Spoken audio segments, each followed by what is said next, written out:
कृष्ण लाल की जय। हनुमान जी महाराज की जय। सद्गुरु भगवान की जय। सोमनाथ महादेव की जय। कामनाथ महादेव की जय। भीड़भंजन महादेव की जय। गौ माता की जय। भारत माता की जय। नमः पार्वती पतये हर हर महादेव।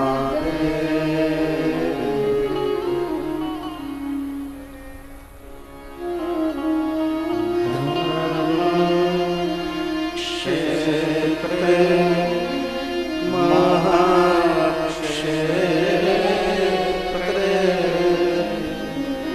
गंगा कालिंदी संगमे प्रयागे परमे पुण्ये ब्रह्म लोकस्य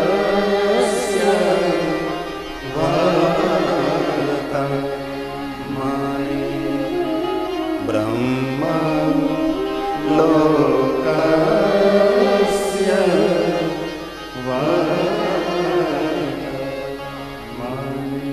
ब्रह्मलोकना मार्ग स्वरूप प्रयाग तीर्थમાં સૂત પુરાણેજી શિવ મહાપુરાણ કથા કહે છે।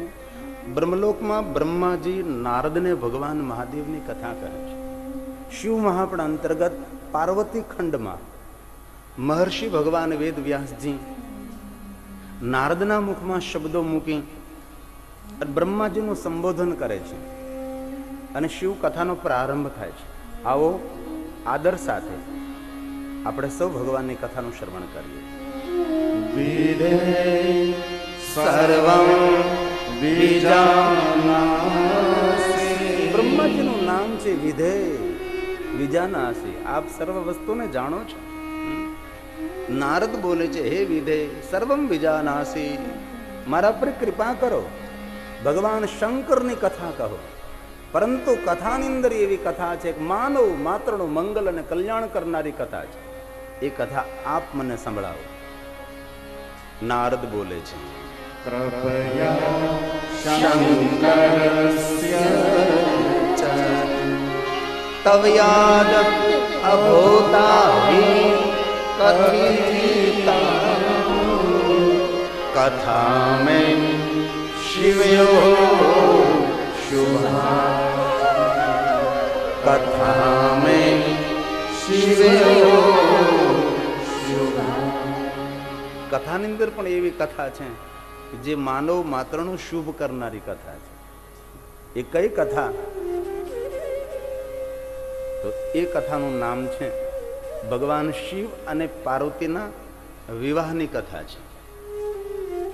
ગઈકાલે થોડા શબ્દોની અંદર ભગવાન શિવ અને સતીની કથાનું શ્રવણ કરી આજે ભગવાન શિવ અને પાર્વતીની કથાનું થોડા શબ્દોમાં રોપણ કરવાનું છે। સતી દેહનો ત્યાગ કરે છે। ચંદ્રમૌલી વૃષકેતુ શંકરને યાદ કરી અંત સમયે હરિ પાસેથી વરદાન માગી દેહનો ત્યાગ કરે। આ દક્ષપુત્રી સતીનો પુનર્જન્મ બીજો જન્મ નગાધિરાજ હિમાલયને ત્યાં થાય છે। માં મેનાવતીના આંગણે છે જેમનું નામ છે પાર્વતી। અનેક કારણોનું એક કારણ શિવ પુરાણમાં છે। તે હિ કારણ હિમ ગિરિગુરો જાય જન્મી પાર્વતી તનુ પાય। કારણ કયું? તે હિ કારણ તો મહર્ષિ ભગવાન વ્યાસ શિવ મહાપુરાણ અંતર્ગત એક નાનકડું સરખું કારણ દેખાડે છે। કે સતીનો બીજો જન્મ નગાજરાજ હિમાલયને ત્યાં શા માટે, માં મેનાને આંગણે શા માટે? તો મહર્ષિ ભગવાન વેદવ્યાસજી એમ કહે કે સતી જ્યારે હિમાલય પહાડોની કંદરામાં તપ કરવા માટે આવે છે, એ સમયે માં મેના આ સતીની ખૂબ સેવા કરે છે. સતીને રોજ પરિક્રમા કરે છે, પ્રણામ કરે છે. યુવા અવસ્થાની અંદર સતીનું આવું કઠિન તપ દેખીને માં મેનાવતી પ્રસન્નતા વ્યક્ત કરે છે. કેટલી સુંદર પુત્રી છે, સુકોમળ અવસ્થા છે, કેવી ભરચક યુવાની છે, અને યુવાનીમાં તપ કરે છે, એટલું કઠિન તપ કરે છે. આ સતીનું તપ જોઈને માં મેનાની દિન પ્રતિદિન પ્રસન્નતામાં વૃદ્ધિ થતી હતી. બહુ રાજી થતી હતી માં કે સતી કેટલું સુંદર તપ કરે છે. રોજ સતીની પરિક્રમા કરે, પ્રણામ કરે છે, અને સતીનું તપ જોઈને રોજ ભાવ વ્યક્ત કરે છે. બહુ જ પ્રસન્ન થાય છે.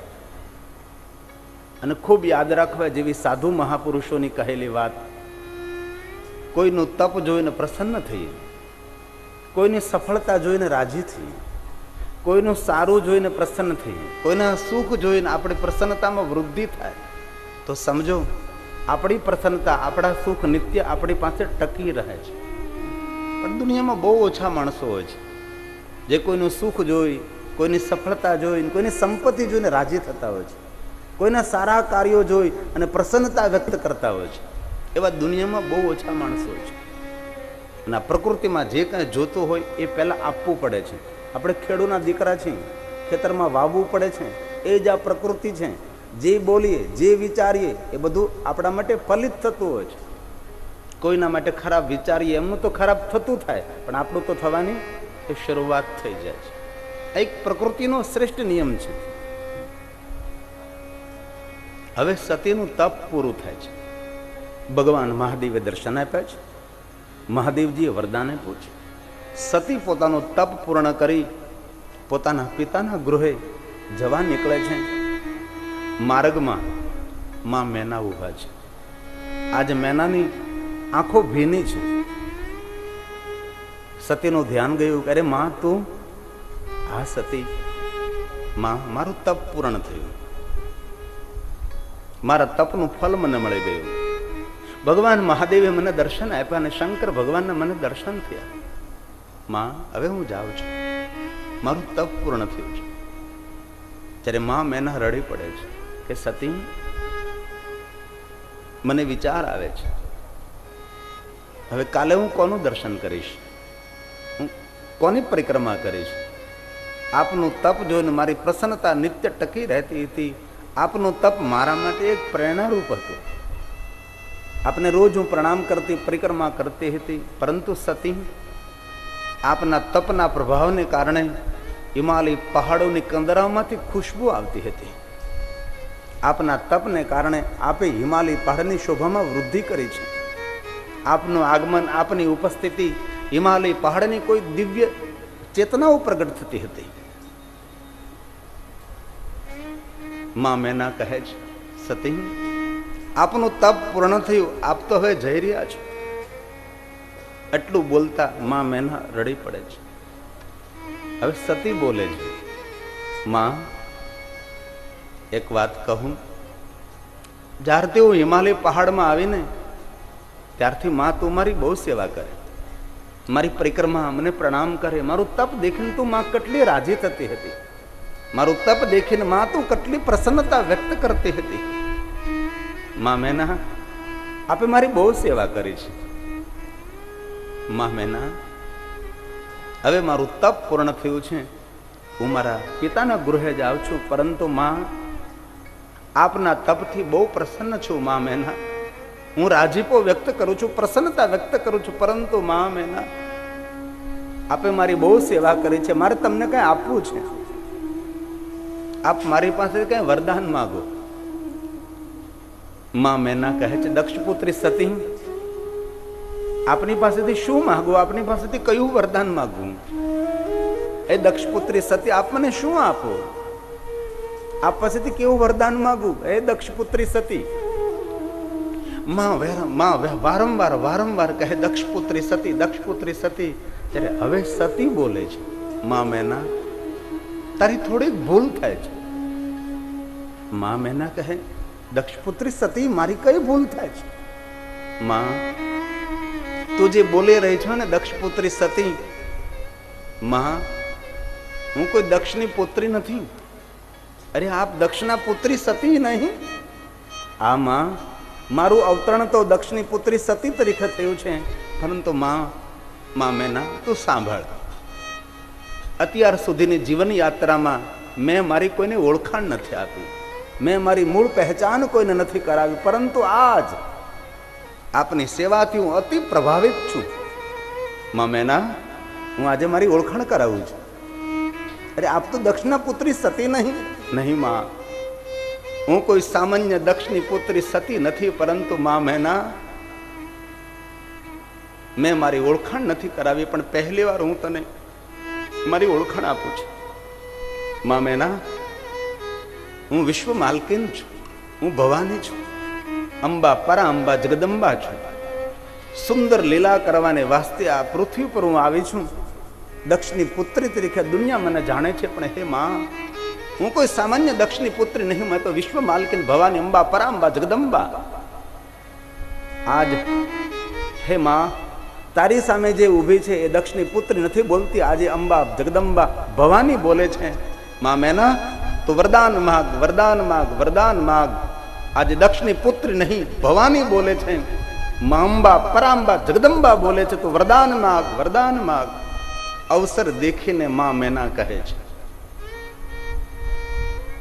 હું એવું જાણતી હતી કે આપ તો સામાન્ય દક્ષના પુત્રી છો, પરંતુ આપે મારા પર કૃપા કરી અને આપના મૂળ રૂપનું મને જ્ઞાન કરાયું. હે સતી, એ ભવાની જગદંબા, આપને જો મને વરદાન આપવું હોય તો એક વરદાન મને આપો. બસ મારા મનમાં નિરંતર ઈચ્છા પ્રગટ થાય છે કે જેવી દક્ષની પુત્રી સતી છે એવી પુત્રી મારા આંગણે પધારે, મારા આંગણે દક્ષની જેવી પુત્રી સતી છે એવી પુત્રી મને મળે. ત્યારે સતી કહે છે, માં મેના, જેવી દક્ષની પુત્રી સતી છે, ચતુર બાપની બેટી છે, તર્ક કુતર્ક કરનારા બાપની બેટી છે, એવી પુત્રી તારા આંગણે નહીં. દક્ષની પુત્રી સતી છે એવી પુત્રી નહીં તારા આંગણે, પરંતુ માં, હું અંબા જગદંબા બોલું છું, હું તને વરદાન આપું છું, તે મારી સેવા કરી છે. માં, દક્ષની પુત્રી સતી જેવી પુત્રી નહીં, પરંતુ હે માં સાંભળ મેના, હવે મારો બીજો જન્મ થશે તો હું ખુદ અંબા જગદંબા ભવાની આવતા સમયમાં તારા આંગણે તારી પુત્રી બનીને પ્રગટ થઈશ. તે કારણ એમ ગિરિગર જાય જન્મે પાડવતી તન પાય. સતી કાળની અંદર મેનાને આપેલું વરદાન, અને તે કારણથી નગાધિરાજ હિમાલયની ત્યાં માં મેનાને આંગણે એમના પુત્રી તરીકે પધારે, જેમનું નામ પાર્વતી છે. બાલ્યવસ્થાનું સુંદર વર્ણન છે. સત ઋષિઓના કહેવાથી, નારદના કહેવાથી પાર્વતી તપ કરે હિમાલય પહાડ. સતી દેહનો ત્યાગ કર્યો શિવજી ધ્યાનસ્થ. એક બાજુ પાર્વતી તપ કરે, મહાદેવજી ધ્યાનસ્થ. વચ્ચેના સમયમાં તારકાસુર નામનો અસુર બ્રહ્મા પાસે તે વરદાન માંગ્યું છે કે શિવ દ્વારા પુત્ર થાય તો જ મારું મૃત્યુનું કારણ મળ્યું છે. દેવતાઓને દુઃખ આપવા મળ્યો, ઋષિ મુનિઓને પીડા આપવા લાગ્યો છે, કારણ કે મૃત્યુનો ભય જતો રહ્યો છે. અને જે માણસો પોતાના મૃત્યુને ભૂલે ને એ જ દુનિયાની અંદર ખોટા કામો કરતા હોય છે, એ જ માણસો અત્યાચાર કરતા હોય છે. જે માણસો મૃત્યુને ભૂલે છે એ માણસો ખોટા કામ કરે છે. અને જે માણસ પોતાના મૃત્યુને નિરંતર યાદ રાખે છે એ માણસ થોડો ડરે છે.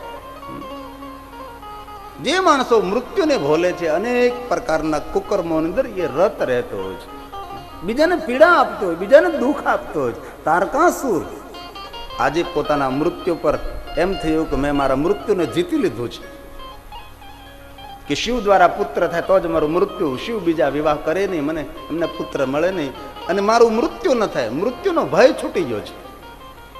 હાહાકાર મચાવા લાગ્યું છે. દેવતાઓએ નિર્ણય લીધો શું કરીએ, તારકાસુરના ત્રાસમાંથી છૂટવા માટે શિવજીને સમાધિમાંથી જગાડીએ, પાર્વતી સાથે પરણાવીએ, શિવ પાર્વતીના વિવાહ થાય, એમના દ્વારા પુત્ર જન્મે, તારકાસુરના ત્રાસમાંથી મુક્તિ મળે. પરંતુ પ્રશ્ન એ થયો કે જગાડે કોણ? નિર્ણય લેવાનો કામદેવને મોકલી. કામદેવ રતિ સાથે જાય છે, શિવજી ઉપર પ્રયોગ કરે. મહાદેવજી ત્રીજું નેત્ર ખોલી કામને બાળીને ભસ્મ કરે છે, રતિને વરદાન આપે છે. પરંતુ ભગવાન શંકર રતિને કહે છે, રતિ, તારો પતિ કૃષ્ણ અવતારમાં ફરી પણ તને પાછો પ્રાપ્ત થાય, પરંતુ જે ભૂમિ પર મેં કામને બાળીને ભસ્મ કર્યો છે એ ભૂમિ પર હું લિંગ સ્વરૂપે પ્રગટ રહીશ.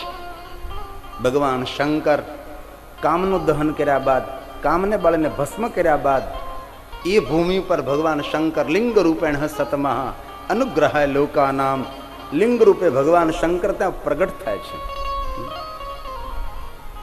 અને ભગવાન મહાદેવ કહે છે કે જે કોઈ માનવ આ શિવલિંગનું દર્શન કરે અને શિવલિંગનું નામ કામનાથ રહે, કામેશ્વર રહે, અને મહાદેવજીએ વરદાન આપ્યું છે કોઈ પણ માનવ મને કામેશ્વરના નામથી પોકારે છે, મને કામનાથ મહાદેવના નામથી પોકારે છે, એની સર્વ કામનાઓની હું પૂર્તિ કરીશ.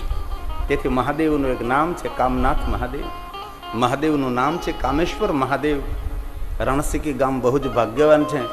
સદગુરુની જ્યાં તપોભૂમિ છે, જ્યાં રણસીકી નહીં અડકે પડકે સૌના ભક્તોની કામના પૂર્ણ કરનાર રણસીકીમાં કામનાથ મહાદેવ બિરાજે છે. ભગવાન શંકરનું વરદાન છે. તેથી ક્યારે અવસર મળે ને તો મહાદેવને કામનાથ મહાદેવ તરીકે પોકારો તો કામના પૂરી કરે છે. ગંગેશ્વર મહાદેવ તરીકે પોકારવાથી પરિવારમાં પ્રેમની વૃદ્ધિ થાય છે, દાંપત્ય જીવનમાં પ્રેમની વૃદ્ધિ થાય છે. મહાદેવને ગંગેશ્વર, ગંગેશ્વર, ગંગેશ્વર. મહાદેવના સન્મુખમાં ગંગાને યાદ કરીએ, મહાદેવના સન્મુખ કુબેરજીને યાદ કરવાથી ધન નિર્ધન કો દેત સદાહી, જો કોઈ જાસે હો ફલ પાહી. મહાદેવના સન્મુખ ભગવાન કાર્તિક અને ગણેશને યાદ કરવાનો બહુ જ મહિમા છે. ભગવાન મહાદેવના સન્મુખ કાલભૈરવને જરૂર યાદ કરવા. શિવ ભક્તોના રક્ષક કાલભૈરવ છે. અમે ગયા હતા કામનાથ મહાદેવનું દર્શન કરવા, ભાઈ મનસુખભાઈ, સુનિલભાઈ, ઉમેશભાઈ, પરેશભાઈ સહપરિવાર સાથે. તો ત્યાં પણ કાલભૈરવનું સ્થાન છે. કામનાથ મહાદેવના સાનિધ્યમાં કિશોરભાઈ કામનાથ મહાદેવના સ્થાને કાલભૈરવ છે. અને જેટલા મહાદેવના ભક્તો છે તેના રક્ષક કાલભૈરવ છે. અમારા વિદ્વાન બ્રાહ્મણો જે પૂજા પાઠનું કામ કરતા હોય ને, કર્મકાંડ પ્રવૃત્તિ કરનારા, એ મહાદેવની પૂજા કરાવે પેલા કાલભૈરવની એ વંદના કરાવે છે. જેટલા શિવ ભક્ત એ શિવ ભક્તોના રક્ષક કાલભૈરવ છે. તેથી મારા વહાલા મહાદેવના ભક્તોને પ્રાર્થના કે જ્યારે જ્યારે શંકર ભગવાનનું દર્શન કરવા માટે જાઓ ત્યારે મહાદેવના સન્મુખ કાલભૈરવને યાદ કરજો. કાલભૈરવ કોઈ સામાન્ય દેવ નથી, સાક્ષાત શંકર છે. મહાદેવના અવતારોની કથા, કેટલા અવતારો, વરસાદની જેટલી ધારાઓ એટલા શંકર ભગવાનના અવતારો છે. એમાંનો એક અવતાર છે કાલભૈરવ અવતાર. બ્રહ્માને દંડ આપવા માટે, બ્રહ્માના મસ્તકનું છેદન કરવા માટે. અને બહુ યાદ રાખવા જેવી વાત, કાલભૈરવની કથા વિષ્ણુ ભગવાનના મુખમાંથી પ્રગટ થઈ છે. કોઈ એમ કહે ને કે કાલભૈરવ તાંત્રિકોનો દેવ છે, કોઈ એમ કહે કાલભૈરવ શમશાનનો દેવ છે. અરે કોઈ માણસો તો બોલે છે કાલભૈરવ મેલી વિદ્યા વાળાનો દેવ છે. અરે ભલામણા, વિદ્યા કોઈ દી મેલી હોય જ નહીં. વિદ્યા જેવી શુદ્ધ વસ્તુ કઈ મેલી વિદ્યા? માણસો મેલા હો, પણ વિદ્યા કોઈ દી મેલી ન હોય. વિદ્યા હંમેશા પવિત્ર જ હોય, વિદ્યા હંમેશા શુદ્ધ જ હોય છે. મેલી વિદ્યાનો દેવ કાલભૈરવ. કાલભૈરવનું નામ ન લેવાય. અરે ભલામણા, અરે કાલભૈરવ સાક્ષાત શંકર છે, શુદ્ધ દેવ છે, સિદ્ધ દેવ છે, એ છે કાલભૈરવ છે. તેથી મારા મહાદેવના ભક્તોને પ્રાર્થના, જ્યારે જ્યારે શંકર ભગવાનનું દર્શન કરો ત્યારે જરૂર કાલભૈરવને યાદ કરો. જે દેવતાઓથી કામ ન થઈ શકે, મારો કાલભૈરવજી કામ પૂર્ણ કરી શકે છે. એવા બળવાન દેવ કાલભૈરવ દેવ છે. કાલભૈરવ ક્યારે કાશીનગર જાઓ ને આપ, ત્યારે કાશીનગરમાં કાલભૈરવજી બિરાજે છે. આપ કાશી વિશ્વનાથ મહાદેવનું દર્શન કરો, પણ જો કાલભૈરવના દરબારમાં હાજરી ન લગાવો તો કાશી વિશ્વનાથની યાત્રાનું ફળ ન મળે. કાશીની યાત્રાનું ફળ મારો કાલભૈરવજી આપે છે. તેથી મહાદેવના ભક્તોને પ્રાર્થના, જ્યારે જ્યારે મહાદેવનું દર્શન કરો ત્યારે કાલ ભૈરવને જરૂર યાદ કરો. મહાદેવનું સ્વરૂપ છે કાલ ભૈરવ. આમ શંકર ઉભા હોય કાલ ભૈરવ ઉભા હોય તો આ ઓળખવા કઠિન પડે કોણ કાલ ભૈરવ કોણ શંકર. દેવરાજ ઇન્દ્ર જેના ચરણની સેવા કરે છે. વ્યાલનું યજ્ઞોપવિત છે, સર્પોનું યજ્ઞોપવિત છે, ભાલમાં ચંદ્ર છે કાલ ભૈરવને, દિગંબર કાલ ભૈરવ છે. દેવરાજ ઇન્દ્ર નારદાદી મુનિઓ જેની વંદના કરે છે. કાશીના કોટવાળ છે, કાશી નગરના રખેવાળ છે, શિવ ભક્તોના રક્ષક છે, પાપ ભક્ષક છે. કાળના મુખમાંથી રક્ષા કરનારો કોઈ દેવ હોય તો કાલ ભૈરવ છે. તેથી રોજ કાલ ભૈરવને મહાદેવના સન્મુખ યાદ કરો. એક પંક્તિમાં કાલ ભૈરવને પગે લાગેલી આપણે,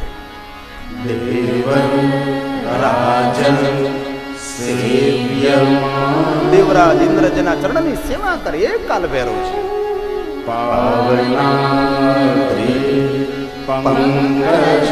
પંકજ એટલે કમળ.